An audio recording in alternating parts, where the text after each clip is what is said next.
Bem-vindo à primeira aula da disciplina de Biologia Molecular.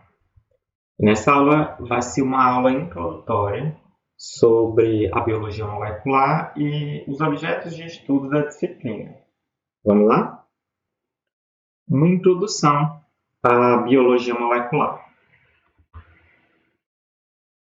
O homem ele começou a fazer uso da genética em seu favor há muitos anos e de forma totalmente intuitiva.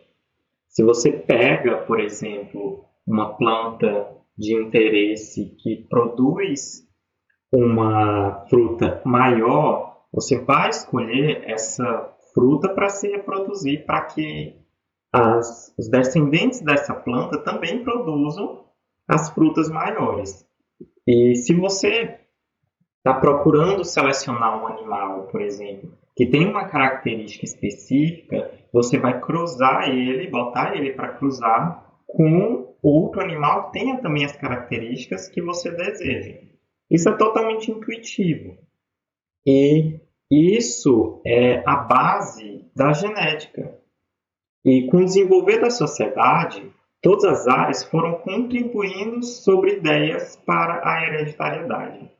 Até que finalmente chegou ao Mendel, que fez pesquisas mais aprofundadas sobre a hereditariedade, e embora ele tenha desvendado vários mecanismos de hereditariedade, ele não elucidou como que os processos biológicos funcionam para causar esses efeitos genéticos.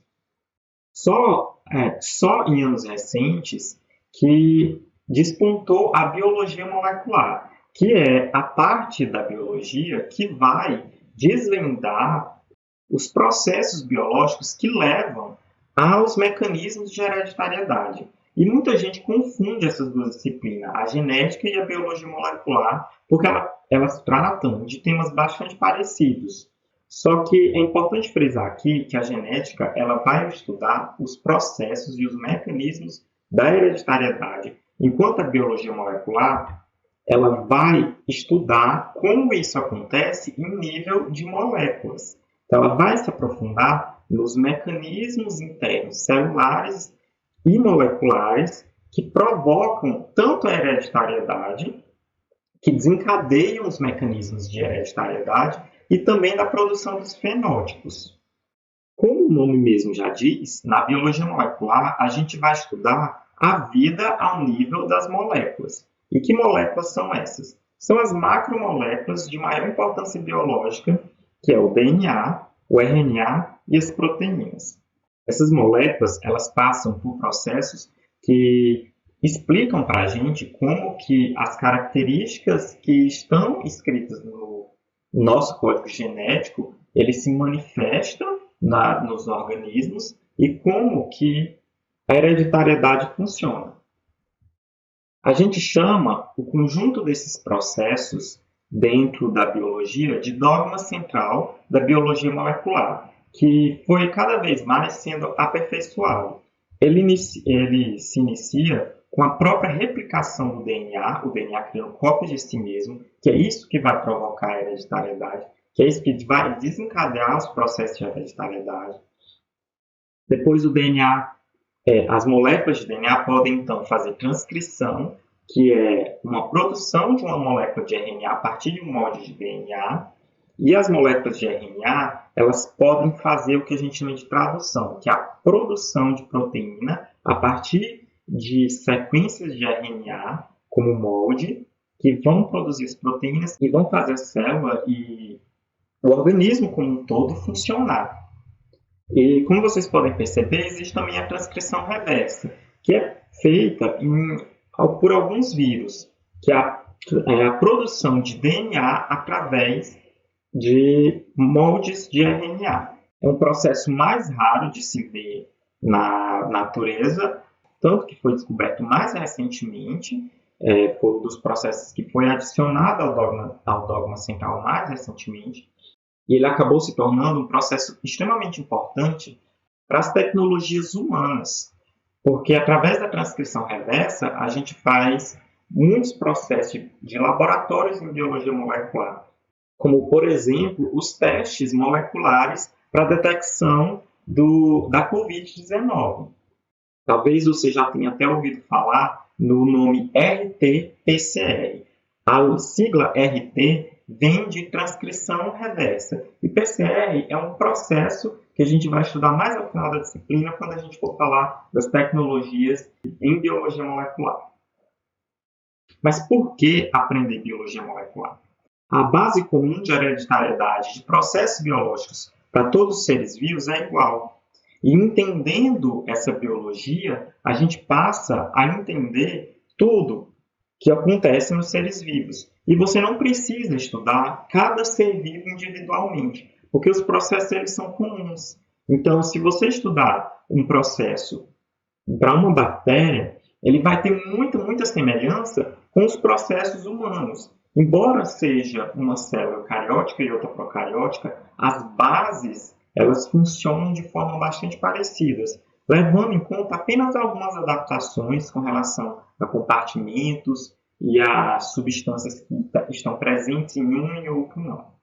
Analisando a biologia molecular de um organismo, a gente consegue, inclusive, determinar os parentescos biológicos que existem entre si. Em que momento que algumas espécies se divergiram para se tornar novas espécies e assim reconstruir toda a árvore filogenética da vida na Terra. Essa disciplina ela vai ser, infelizmente, uma disciplina muito teórica, no sentido de que, como a gente vai estudar moléculas e moléculas não são visíveis ao olho nu, a gente vai ter que ter um exercício muito grande de abstração, de entendimento, de imaginação, para conseguir entender direito todos os processos que a gente vai estudar.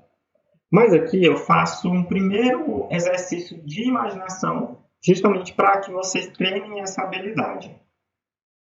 Vamos aqui imaginar qual seria o tamanho de uma molécula, fazendo aqui uma analogia. Uma montanha é 1000 vezes maior do que uma pessoa. Então, imagina aqui nessa imagem de uma montanha, qual seria o tamanho de um ser humano ao lado dessa montanha?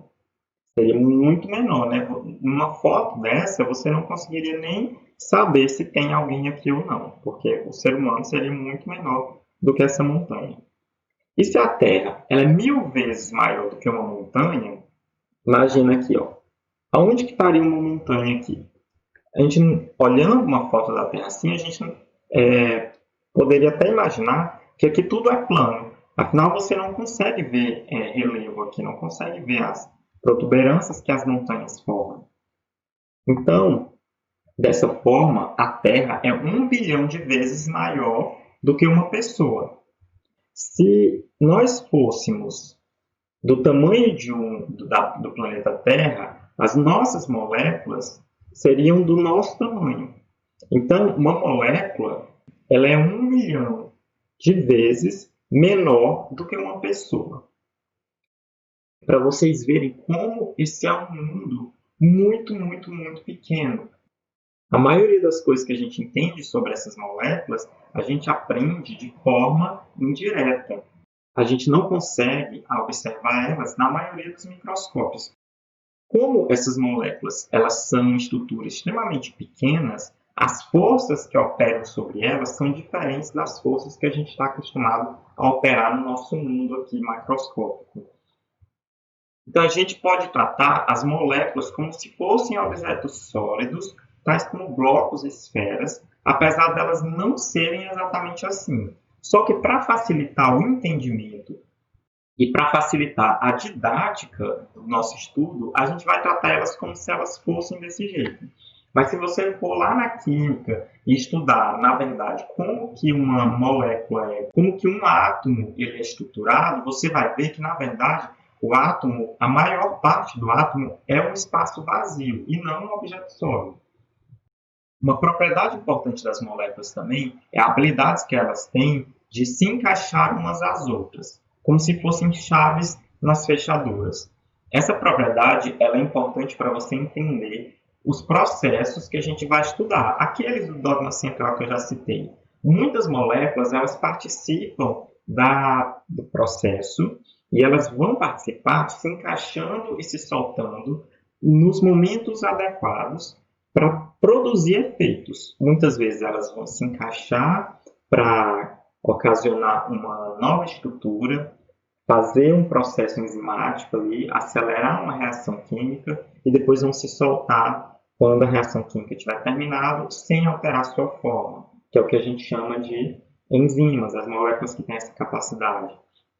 Ou ribozimas, se essa molécula for um RNA. Então, essa propriedade ela vai ser observada ao longo de todo o nosso estudo, porque ela é muito presente durante esses processos. Como eu estava falando, algumas forças elas acabam influenciando no nosso mundo microscópico, como, por exemplo, a gravidade, o atrito, mas na escala molecular, essas forças elas não são tão importantes, elas não vão influenciar muito, e, na verdade, o que vai influenciar principalmente na escala molecular são as forças de atração e repulsão, como, por exemplo, aqui entre moléculas de cargas iguais ou moléculas de cargas diferentes. Moléculas de cargas iguais, mais ou menos, vão se repelir, enquanto moléculas de cargas opostas têm a tendência de se atrair. Mas além das forças de atração e repulsão ocasionadas por conta da carga elétrica, as moléculas elas também são atraídas e repelidas por conta de outras propriedades.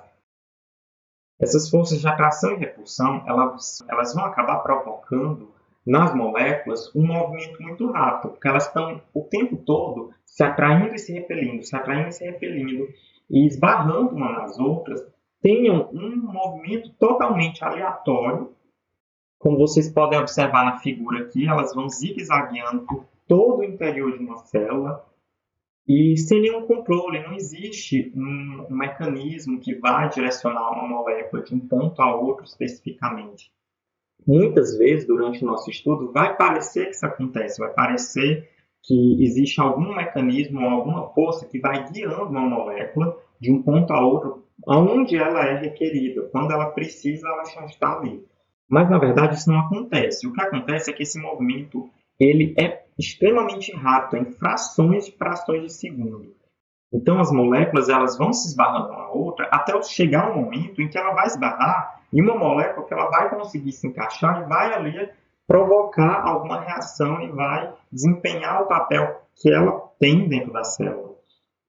Então, no momento de uma tradução em que uma proteína está sendo produzida e que está requerendo ali um RNA transportador que tem triptofano ligado a ele, não existe nada guiando esse RNA transportador até o ribossomo, onde está sendo produzida essa proteína. Na verdade, ele vai passeando pela célula, esbarrando em tudo, até chegar a um ponto em que os dois vão se encontrar. E como o movimento é muito rápido, esse encontro ele não vai demorar a acontecer. Ele acontece em questões de nanosegundos. Então, basicamente, o nosso estudo ele vai funcionar com base em todos os processos biológicos, todos os processos que ocorrem com essas três moléculas. Primeiramente, a gente vai estudar o DNA, então a gente vai estudar a estrutura do DNA e como ele se replica. Depois a gente vai estudar sobre o RNA, aqui tem uma estrutura linear do RNA, e aqui um RNA com sua estrutura tridimensional. E a gente vai estudar como o RNA é produzido e como ele é processado até ir para fora do núcleo, onde ele vai produzir proteínas. E a gente vai estudar como se produz as proteínas. Então, mais uma vez, esses processos são chamados de replicação, transcrição e tradução. E por hoje é só. Até a próxima aula.